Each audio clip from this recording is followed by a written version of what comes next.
एक सिमली नाम की लड़की थी और वो किसी गुरु से उपदेशी थी, आस्था भगवान में गणी थी। और प्रारंभ से ही ये ऐसा रहा है कि जगत और भगत का आपस में मतभेद बना रहा, और जिस कारण से भक्तों को बहुत कठिन यातनाएं सहन करनी पड़ी। संसार की रीतियां, सांसारिक जो परंपराएं हैं, वो यहाँ इस काल के जाल में रहने के लिए व्यवस्थित है, एक व्यवस्था है। और जो लोग परमात्मा से परिचित नहीं है वो इसी में, इन्हीं में व्यवस्थित है। उस लड़की की बहुत आस्था थी। नगर के बाहर एक साधु का आश्रम था। वो लड़की उस महात्मा को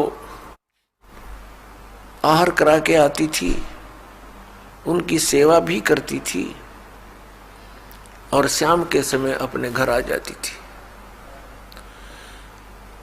कुल के लोगों ने, परिजनों ने बहुत कुछ प्रतिबंध लगाए, लेकिन लड़की नहीं मानी। उस सिमली का एक भाई था, मंसूर नाम था उसका। उसको अन्य व्यक्तियों ने कहा कि आपकी बहन शाम के समय और गैर टाइम को वक्त जाती है संत के आश्रम में।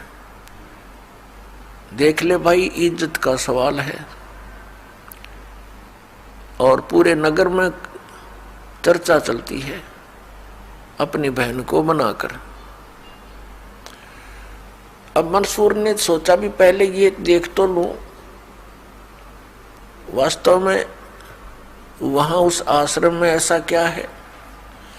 इस दृष्टिकोण से जब उसकी बहन शाम के समय प्रतिदिन जाती थी साधु का भोजन लेकर, जिस दिन घर वाले भोजन नहीं देते थे तो वैसे जाती थी, उनकी सेवा कराती थी, कोई कपड़े धोआती थी, कुछ देर उनकी चरण दबा देती थी। अब मंसूर ने, भाई ने सोचा कि सीधा संत से बोलना अच्छा नहीं होता। साधु संत बड़े सहनशील होते हैं और सिद्धि युक्त होते हैं। अपराध के विषय में कुछ उठपटांग कहना हानिकारक हो सकता है। उसने क्या किया कि आश्रम के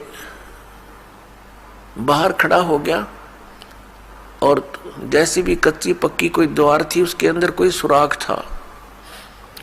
उस सुराख से वो देखने लगा। छोटा सा आश्रम था, को 100 गज का होगा, गणित 150 गज का, और उसमें एक झोंपड़ी डली हुई थी। संत जी बाहर बैठे थे, गर्मियों के दिन थे, चंद्रमा की रोशनी थी। तो उसने देखा कि लड़की ने जाके भोजन कराया महात्मा को, फिर बर्तन साफ किए, 1-2 कपड़ा धोआ, फिर महाराज जी के चरणों को दबाने लगी, सेवा करने लगी। तो क्या हुआ कि ऐसे उस महात्मा ने हाथ किया, आकाश से एक अमृत का प्याला आया। संत ने पिया, आधा उस बेटी को दिया। संत ने कहा कि बेटी, इसमें से थोड़ा सा एक नालायक व्यक्ति खड़ा है, उसके भी मार दे एक छींट। इस सुराख के अंदर से जा और उसके भी लगा दे, थोड़ी सी कल्याण हो जा। एक नालायक व्यक्ति खड़ा है। अब उसने जाकर के, लड़की ने आदेश पालन करना था, सुराख में ऐसे कर दिया। उसने देखा कौन है, कैसे है, तो उसके भी जीभ पर वो थोड़ा सा अमृत की छींट लगी। एकदम उसके हृदय में एक विशेष प्रेरणा हुई कि मैं बहुत पापी हूं, मैं नीच हूं, और ऐसे पाक साफ महापुरुष के विषय में मेरे मन में दोष आया। रोता हुआ आश्रम के अंदर प्रवेश हुआ। और कहा महाराज मुझ पापी का भी उद्धार हो सकता है। मैंने आपके बारे में बहुत गलत सोचा। उस संत ने कहा बेटा, जब तक बोध नहीं होता, ज्ञान नहीं होता, तब तक प्राणी के ऐसे अपराध अक्षमा करने योग्य होते हैं। और बेटा कोई जानबूझ कर करोगे, दीक्षा उपदेश लेने के बाद आपके मन में ऐसा संत के गुरु के प्रति दोष आता है तो फिर आप पाप के भागी भारी बन जाओगे। काफी देर सत्संग सुनाया। प्रतिदिन वो भक्त अपनी बहन के साथ दिल्ली आने लग गया। खूब सत्संग सुना, दोनों बहन भाई मिलकर सेवा करते थे। फिर क्या हुआ कि उसके हृदय में एक ऐसी प्रेरणा हुई, अनल हक। उस संत ने उसको एक मंत्र दे दिया, अनल हक, कि इसका जाप किया कर। अपने आत्माओं, पिछले पुण्यकर्मी प्राणी ही परमात्मा की खोज में लगते हैं। उनको ही इतना शीघ्र इन बातों का असर होता है, संत के वचनों का। तो महान पुण्यात्माओं में से एक था मंसूर, और संत की कृपा से उसके पिछले पुण्य शटाट हो जाते हैं, उदय हो जाते हैं, और वो प्रेरित होकर के वो भक्ति प्रारंभ कर देता है। जैसे एक फॉर एग्जाम्पल, जैसे कोई कटोरी में घी डाल रखा है, उसमें एक ज्योति भी रखी है, और वो ज्योति जला रखी थी, बुझ गई, घी भी है उसके अंदर, बनी बनाई बाती भी उपलब्ध है। एक सीख लगाने की आवश्यकता है, वो जग जाएगी। तो जितने भी पुण्यकर्मी प्राणी हैं, जो भी साधु संत महापुरुषों के प्रवचन सुनते हैं, किसी भी संत के, चाहे उसने भक्ति मार्ग का कति ज्ञान नहीं, लेकिन भगवान की महिमा तो वो भी सुना ही देते हैं। तो उससे क्या होता है कि वह ज्योत जग जाती है। अब वह ज्योत तक जगगी, जब तक पूर्व जन्म का उसके अंदर घी है यानी पुण्य है, तो वो जगेगी, प्रेरणा बनी रहेगी भगवान के पाने की। यदि आगे उसमें विधि घी उसके पास नहीं है डालने के लिए, तो वो ज्योति भी जल जाएगी और घी भी समाप्त हो जाएगा, और सारा कटोरा व कटोरी काली हो जाएगी। तो पुण्यात्मा उस अनल हक मंत्र के गुरु जी ने दे दिया, जो मंत्र देना था उसको। अनल हक का अर्थ होता है अहम ब्रह्मास्मि, मैं ही ब्रह्म हूं, मैं ही परमात्मा हूं, अनल हक। हालांकि ये कोई मंत्र वंत्र नहीं था, लेकिन उस मंसूर के अंदर वो पूर्व जन्म का घी और ज्योति रह रही थी, वह जगगी। अब उस मंत्र से भविष्य में तो कोई लाभ उसको होना नहीं था, क्योंकि वो चार्जर ठीक नहीं था। पूर्व जन्म की बैटरी से उसमें इतना प्रभाव था, इतने पुण्यों से, कि उसने अनल हक कहना शुरू कर दिया कि मैं ही परमात्मा हूं। अब भोली आत्माओं, पुण्यात्माओं को जैसा भी गुरु ज्ञान देता है, वो तो दृढ़ होते हैं। गुरु जी ने 2 दूना 6 कह दिया तो वो 6 ही बोलते रहेंगे। घर वाला कहेगा, कोई उसको बताना चाहेगा, वो नहीं मानेगा, कहता नहीं मेरे गुरु जी ने ऐसे ही बोला। तो अबोध बच्चे ऐसे ही होते हैं। इस बात का ज्ञान पूरे मुसलमान धर्म में हुआ, क्योंकि वो मुसलमान धर्म से संबंधित था, और मुसलमान धर्म ये मानता है कि जीव ब्रह्म नहीं हो सकता। वैसे तो जीव ब्रह्म हो ही नहीं सकता, ये तो अंडरस्टूड है। जीव तो ब्रह्म है ही नहीं, ब्रह्म अलग है, जीव अलग है। ब्रह्म मीन भगवान, जो जीव का भी उत्पत्ति करता है। लेकिन मुसलमान धर्म ये मानते हैं कि पृथ्वी पर परमात्मा नहीं आ सकता। वह तो 7वें आसमान में रहता है, 7वें स्वर्ग में। और कोई ये कहता है कि पृथ्वी पर परमात्मा है, वो दंड का अधिकारी है, वो भ्रमित कर रहा है, मुसलमान धर्म के विधान को बिगाड़ रहा है। इस कारण से मंसूर को बहुत बार समझाया, राजा तक बात गई, बहुत कुछ कहा, लेकिन नहीं माना, अनल हक करता रहा। उसको कहा कि तू ऐसा मत बोल, अब साधु को तो कोई बोल नहीं सका था कि वो क्या मंत्र दे रहा है, लेकिन पब्लिक के अंदर जब बात आ जाती है तो वो अपना पूरा जोर शोर से विरोध करते हैं। अब क्या हुआ कि वो नहीं माना तो उसको चौराहे पर खड़ा कर दिया, बांध दिया उसको चौराहे पर, और फिर क्या कहा कि या तो तू अनल हक कहना छोड़ दे, नहीं तो तेरे पत्थर मारेंगे। उसने फिर कहा अनल हक, क्योंकि वो तो मदमस्त हो गया था, अलमस्त हो गया था।